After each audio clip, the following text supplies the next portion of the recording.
Hello. So I'm on a different lens today, 50mm lens, which makes everything look really wide. So if I'm looking extra wide, that's why. That's certainly the reason. Drinking my absolutely hideous electrolytes and ready to sit here and talk about controversial things that you guys wanted to know. I asked you guys on Instagram and you guys did not hold back. We're just gonna hop into it and I'm just gonna give you my opinions on them. And that's the cool thing about opinions. We all have them and it's okay if mine differs from yours. We all don't have to have the same one. I think it's cool that we all think differently. That's what makes the world a very interesting place to be in. So before we dive into the most controversial things that you guys wanted me to talk about, if you guys have been following my health journey here on YouTube, you know I've been talking about eating very clean, very differently over the last, it's been almost a month now that I've been eating this way. And I've been documenting any changes that I see physically and mentally over in those videos. So if you do want to see me talk about, you know, health, wellness, and how my diet changes are affecting those things, definitely subscribe because I am talking about all of those in weekly updates that I am doing in regards to that challenge. Today's video is sponsored by HelloFresh. It's been a while since I've worked with HelloFresh and I just love them so much. HelloFresh is going to be such an awesome part of that because if you don't know who they are, they're a meal delivery service. So they deliver meals directly to your door each week, and in the box that you have delivered are all the meals that you have pre-chosen. And so each bag inside of the box has the ingredients that you need for the meal, comes with a recipe card, and on the back of the recipe card are really easy steps for you to complete the meal. They all take, I would say, anywhere from 20 to 30 minutes, and we've loved having them so much. Today's meal was absolutely delicious and exactly along the lines of the type of things that I'm eating right now. Whether your resolution is to save money, eat better, or stress less, HelloFresh is here to help you do all three. Say hello to your most delicious year yet with fresh ingredients, chef-crafted recipes at prices that you will like delivered right to your door. This time of year, everyone's usually looking to revamp their eating habits, so you can look to HelloFresh's wholesome, health-forward options like over 30 calorie smart and protein smart recipes each week. I know for myself, I get really bored with recipes that are the same all the time. So that's one awesome thing about them, is that they have more options than ever before. You can dig into their biggest menu yet with over 45 dinner options to choose from weekly, and even more market add-on items that suit any lifestyle. I tend to eat very samey meals all the time, and then I get really bored of different things and don't want to eat the same thing over and over. So HelloFresh has been really great for that. It was a really nice mix up this week for meals, and I just am really happy to be getting the service. 5 days. Because it was Christmas. Because it is our big Christmas tree. The potatoes are so good. Oh my god, what is on them? I'm gonna eat all. So if you guys are interested in checking out HelloFresh, you guys can go to HelloFresh.com and use the code RawBeautyFree for free breakfasts for life. That is one breakfast item per box while your subscription is active. That's code RawBeautyFree at HelloFresh.com for free breakfast for life. And I thank you so much to HelloFresh for sponsoring me in today's video. And we're gonna hop into my controversial opinions that you guys requested. And there's some good ones in here that I'm glad you guys requested because I completely forgot about them, but I do have thoughts. So while I am talking about all of these things, I'm gonna be putting on my makeup tonight. I am going to go out with my friends. This was very impromptu and last minute. So I'm about to put on some fire makeup because I need to look put together. I've looked like this for like the last month and I have felt horrible. My head has been so bad. You guys know if you've been following on stories, if you've been following on my like health journey, it has been so bad. I have had either a cluster headache or a migraine every single day for the last month. I need to get out of this house and I need to go enjoy something. So the first controversial opinion that so many of you wanted to know, this was like one of the most requested actually, is talking about Gypsy Rose. And if you don't know who Gypsy Rose Blanchard is, Gypsy Rose Blanchard's mother, Dee Dee, falsely claimed that her daughter was suffering from different illnesses until Gypsy arranged for her boyfriend to kill her mother in 2015. She is infamous, now famous, which we will get to in a second. Basically, her mother had Munchausen's by proxy. So basically she was essentially like creating all of these medical conditions, but not in herself, in her child to get attention, like having teeth removed, getting different treatments for like cancer, I believe. She was wheelchair bound, that she couldn't walk. She had feeding tubes, all different kinds of things. This is a very brief synopsis. And then she found out that actually none of that was true. All of that was her mom making it up, and her mom was like trying to get attention, all this kind of stuff. She realized that basically for her entire life, she had been taken hostage by this person who was abusing her and literally causing severe physical and mental anguish. and she met somebody online and they plotted to have her mother killed. And they carried out the act in 2015. Gypsy Rose and her boyfriend were talking online, and she coerced him into killing her mother. He came into the house and he stabbed her a whole bunch of times. He got life in prison and she got, I think, 9 years, and she was just released. And so the reason everybody's talking about her now is because she was just released. And boy, was she ever. She was released and immediate stardom. I'm not surprised. The internet will do a lot of different things, but I think this one's a really, really touchy subject for people because she is a victim of abuse, but in the same time, she also is an accomplice in a very gruesome murder of her own mother. You know, a lot of people say like she did her time, let her live in peace. A lot of people want me to talk about it because they're like, what do you think? Like, how do you feel about it? Now, I'm nobody. I don't do true crime on YouTube. I don't do any of that, but I do feel like the internet, a lot of times, and I think that a lot of us can agree on this, even if we don't agree on this one specific topic, can take things a little too far. And I think that the fame that she has experienced since her release is, I think, a little worrying for me in a couple of different ways. It's worrying because, first of all, it's going to be most likely, just given the internet's history, short-lived. It's really, really popping off right now. I think within the first day or 2 days, she had 9 million followers on TikTok. Like, we're talking, it went fast. And with fame comes notoriety and interest and interviews and money and attention. And I don't know what kind of person Gypsy Rose Blanchard is. People can only speculate. But I did, before filming this, want to do a little bit more research into it. And I did read the text messages between her and her previous boyfriend, who did carry out the murder of her mother. And they are graphic, to say the least. But they're very chilling and very uncomfortable to read, and just kind of lets you into the mind a little bit more of who, you know, everybody is idolizing right now. I do find it a little odd that everybody is so enamored with somebody because of, I don't know. I don't think it's because of the murder. I think it's because people feel bad for her because of what she experienced. And like, same, that's really terrible. Like, horrific that she was raised in such a way that she felt it necessary, that the only way that she could get out of that situation was to do something so horrific. I do also think we need to be careful idolizing people in general, but that's a tough one because I think that people have give the complete benefit of the doubt, and I see both sides. I see it. Like, I see where people are like, no, let her live. And I'm like, no, I hear you completely. Yeah. 8 years isn't very long though. I mean, I get that she was young and it was a really horrible case, but the messages back and forth, they were just so concerning. And her replies when people ask her about her ex and like, how do you feel that he's got life in prison and you're out, you know, hanging out at Taylor Swift concerts and meeting Kim Kardashian and stuff. Like, how does that feel? And she's just like, you know, he's serving his time. This is his journey and this is mine. And I've served my time and I wish him well. Like, it's just very like canned PR answers. And it's not to say that that's not for a reason. Maybe it's to protect her mental health. Maybe it's because it is so traumatizing. She does say that she regrets it every day. I get desperation and I understand making choices out of desperation and not out of, you know, your right mind, especially when you've been in such an abusive situation for so long. I don't think any of us could really understand what that would be like. And I would hope that most of us can't understand because we haven't been in that position. So I get it that there's so much nuance here that none of us could really know. And so having my opinion on it really doesn't matter. But I think stepping aside from all of that, why she did it, what the crime was, all of that, fame in that capacity that quickly over something like that, I just hope it doesn't become problematic. I just hope it doesn't become a problem. I hate like stan culture. And then if you so dare question anything after that, it's like, no, she was a victim of abuse. Let her be. And like, I hear you, I understand you, but there is a level of concern there for people because it's like the internet will chew you up and spit you out. The fame after something like this can be worse for people. It can be a really big deal. It can be a really big problem. And I can see personally that that might happen.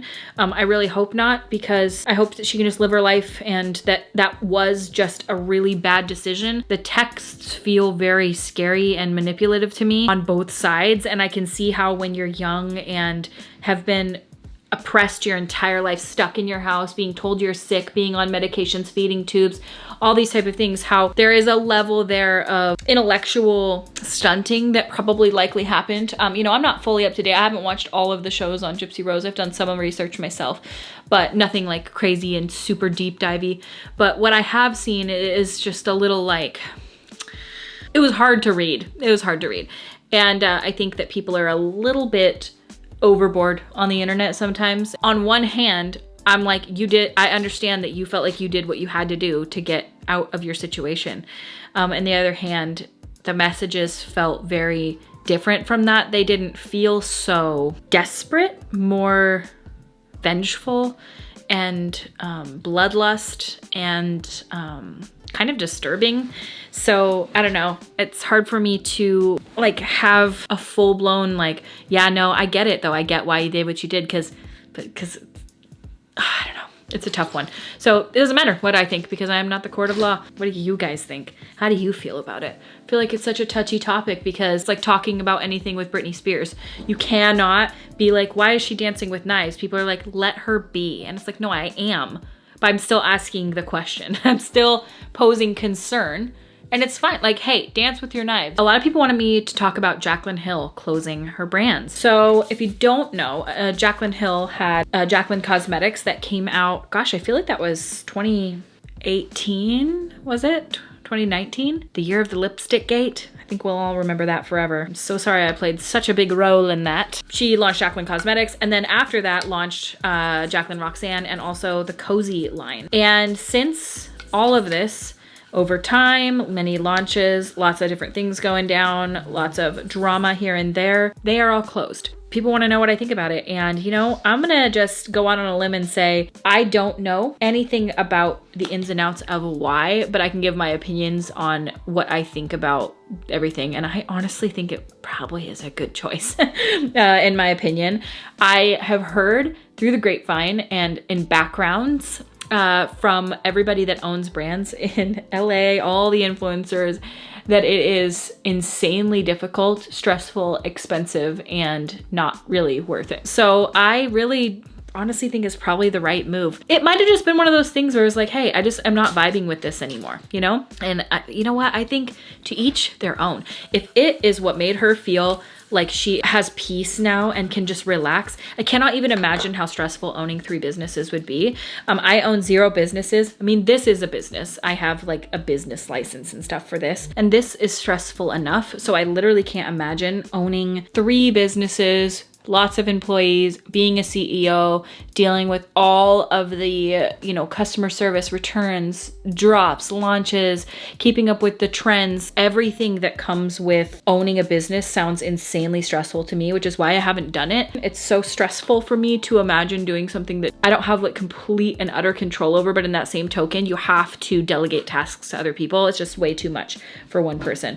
So I can see that if she's at the point in her life where she's like, hey, I'm thinking of wanting to start a family. I'm married now. I don't want to be stressed out 24/7. I want to just like live my life. I'm closing down my brands. Hey, more power to you. I am all about not doing anything that doesn't serve you at all in your life. Ultimately, at the end of the day, look at the makeup industry. Look at what happened with Morphe. Look at what happened with Forma Brands. It's been one big downhill after another. Every single brand is basically closing. It's over and over and over again, left, right, center. This is kind of what's happening. So it's sort of like not surprising to me that it is Jaclyn Cosmetics is next. I didn't really see this happening. I kind of saw it being one of those brands that just kept expanding and expanding. But honestly, look what's happened. Like Makeup Geek is closed. So many of these like staple brands that you never thought you would see gone are gone. And so bet your ass it was either not profitable or it was too stressful or it was both. And with the way that the makeup industry is right now, I can see that being the case. And especially if like she's wanting to start a family, which I think I've heard her mention quite a few times that she wants to start a family. Hey, no better time to remove the stress than now before you do that, because let me tell you, kids, well, she's got a lot of family support, so I think she's going to be just fine. Being a parent is stressful. And hey man, anybody that wants to remove more stress from their life, I'm the first person to say do it, because I'm like the most chronically stressed out person in the world for no reason. for literally no reason. Someone wants to know, why don't I just do Ozempic? Because I get it. You guys see me trying to lose weight, you know, having issues with so many different things, and like going 3-4 weeks now eating completely differently, eating a completely healthy diet, and telling you like I have not lost a pound. Not only have I not lost a pound, I've gained some weight.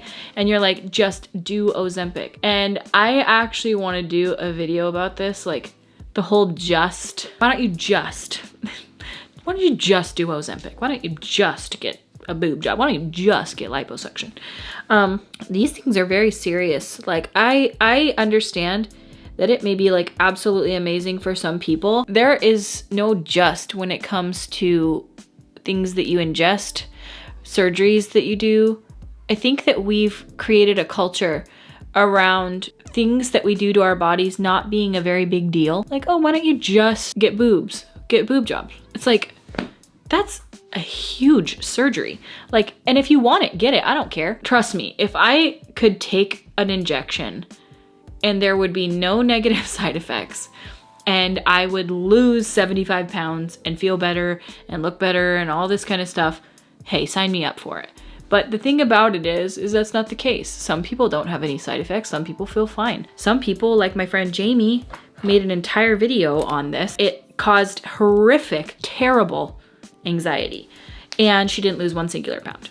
And she developed gallstones again. But I don't know, I just feel like I hear the whole like, why don't you just, and it's like, I think we've just gotten a little too comfortable with certain procedures being done that they aren't considered that big of a deal anymore, but they can really be a big deal to some people. And I think that kind of pushes people into doing them and not looking into some of the, you know, more uncomfortable things that could happen.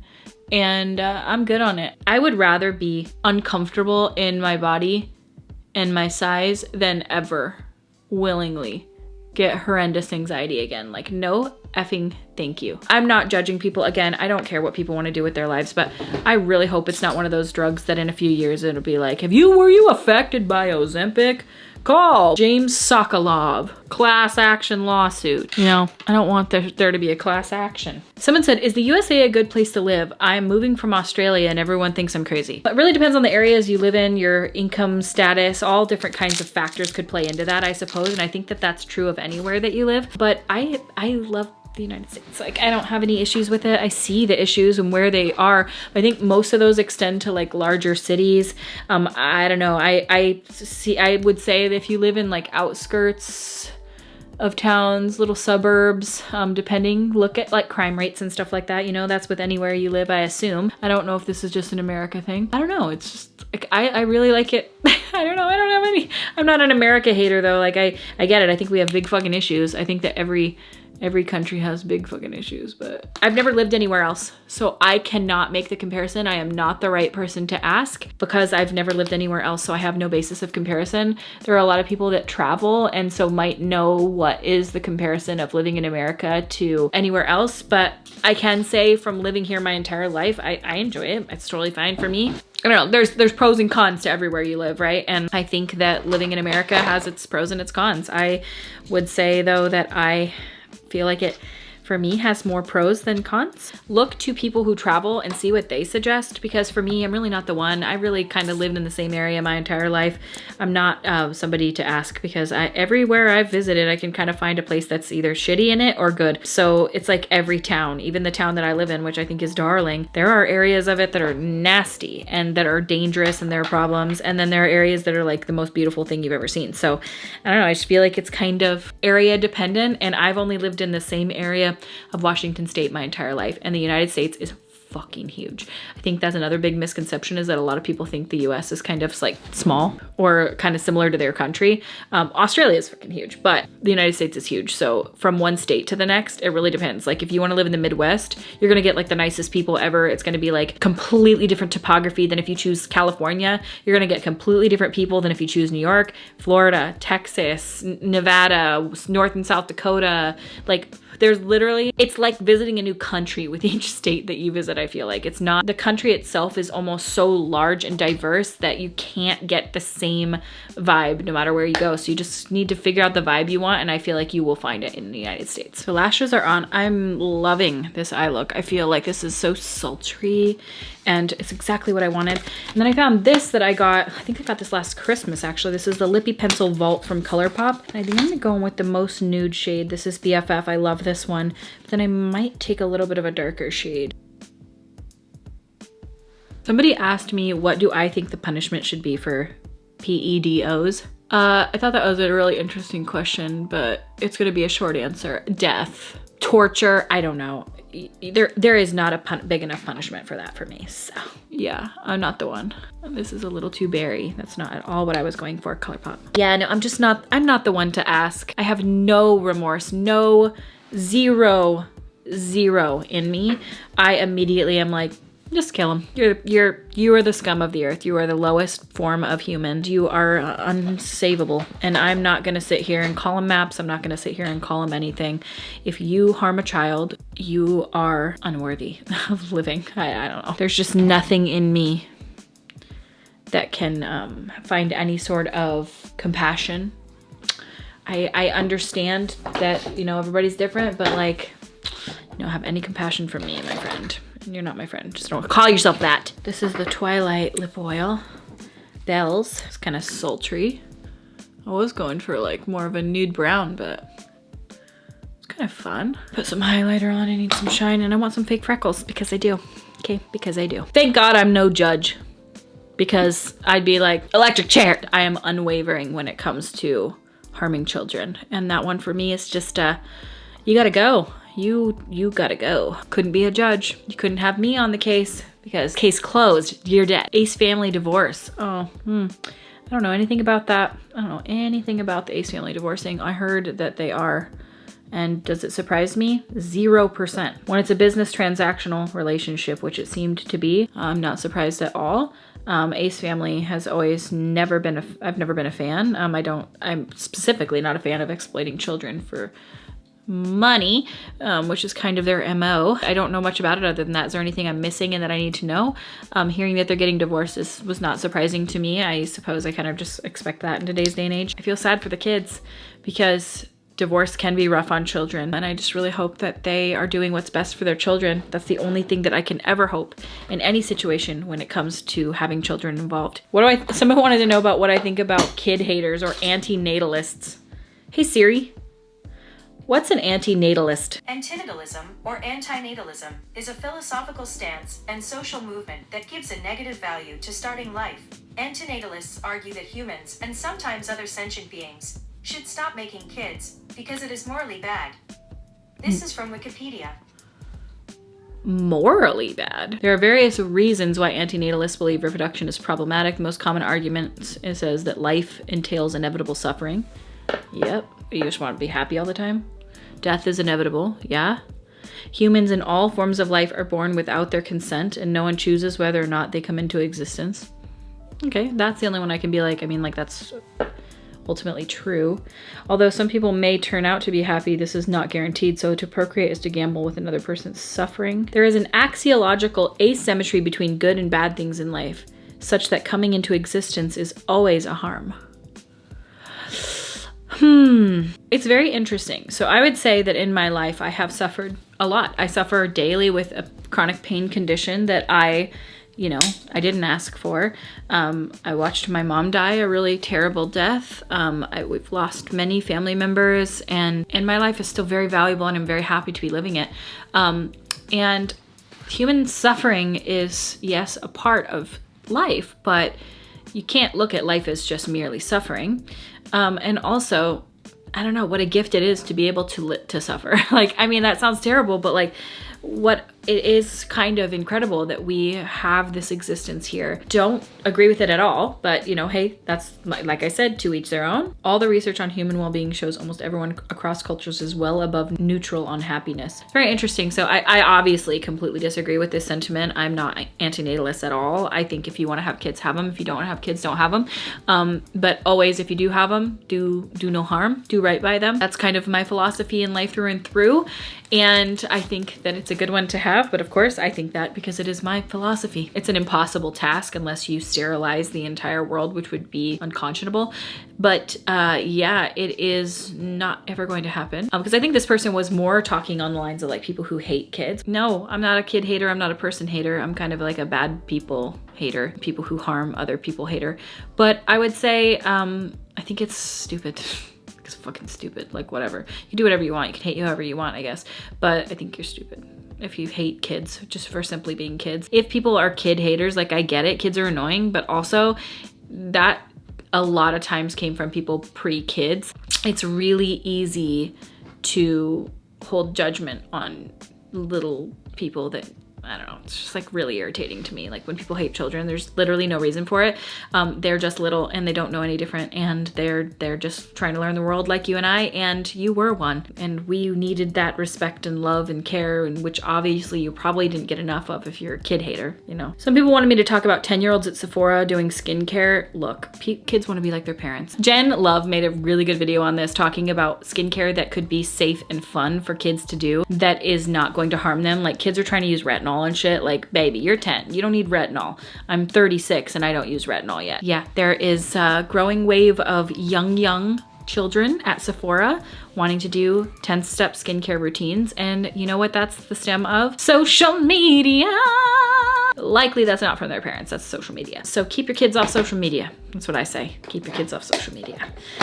No, they don't need skincare yet. They could do a little fun thing here and there. Like I said, Jen had a video, I will link it down in the description, where she talks about products that are safe for children to use on their skin after doing some research, like certain type of little masks that they could do, ones that are good for them, ones that aren't good for them, but that it's really just like moisturizing, but we don't need anti-aging retinol. I don't have a lot of thoughts around it other than we should probably keep our kids off of social media, especially at the age of 10, because there are a lot of creeps on the internet. And I know I was doing some weird shit on the internet when I was 16 and I didn't have any supervision because the internet was so new. And if that was then, this is now, and there's much worse things now. I have seen them. That's pretty much it. I have a few more things on this list, a couple that I'm never going to get into. Never say never. Maybe in the future I will talk about them. But yeah, I think that's a good place to stop. I hope you guys enjoyed today's video, and I hope that it was somewhat interesting to watch. I thank you guys so much for watching and for subscribing. Oh, by the way, sidebar, I know that I talked about HelloFresh in the beginning of this video, but if you do order HelloFresh and you do have the option to get a breakfast, they have a Belgian waffle that they have. I am not kidding when I say it might be one of the most delicious foods I've ever eaten. Not just ever eaten from HelloFresh. It was like eating heaven. It's crispy, crunchy, sugary, sweet, delicious, golden, amazing. You like freeze them and then you put them in the toaster and then you toast them and they're like, I cannot tell you how good they taste. If you get the opportunity to get the Belgian waffle, get it, okay? And if you guys are interested in checking out HelloFresh, like I said, I'm gonna have all of the links and everything in the description of today's video. I hope you enjoyed my controversial opinions. They're really not that controversial, but maybe I'll do the ones in today's video that I thought were too controversial to talk about in another video coming up soon. So you guys let me know if you want me to do that, because I did film one and I was like, dude, this is too much. People are gonna think it's too much, and I took it out. But I left in Gypsy Rose, so can you imagine? It was more controversial than everything I talked about today. I thank you guys so much for watching, and I will see you at my next video. Bye!